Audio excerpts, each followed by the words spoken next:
Hello guys, ഇന്നലെ അപ്പ എനിക്ക് പുതിയ ഭാഷയെ കൊണ്ടുവന്നു. കാരണം കളിപ്പിക്കാൻ വേണ്ടിയാണ്. കാരണം അവൾക്ക് ഭയങ്കര ഫോട്ടോ ആണ്. കാരണം അവൾക്കൊന്നും അടങ്ങിയോട്ടായതുകൊണ്ടാണ് അവളിങ്ങനെ പോകുന്നത്. പക്ഷെ നമ്മൾ പിടിക്കാൻ പോവുമെങ്കിൽ അത് ഓടി തള്ളിക്കളിയോ.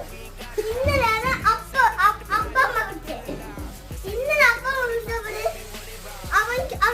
അവൾക്ക് കിട്ടി. അപ്പൊ നമ്മൾ വോയിസ് ക്ലാസ് ആണ്. അപ്പൊ ഇന്ന് ഒരു വേറൊരു പൂജ പറഞ്ഞു. അപ്പൊ ഈ പൂജ നല്ലതാണ്. ഇതെന്ന് പൂജ കാരണം ഒരിക്കൽ ശാസ്ത്രജ്ഞ നൽകുന്നതാണ് ഇവളുടെ ഭാഗം. ഇവളാണ് ഏറ്റവും വലിയ ജീവി. അപ്പൊ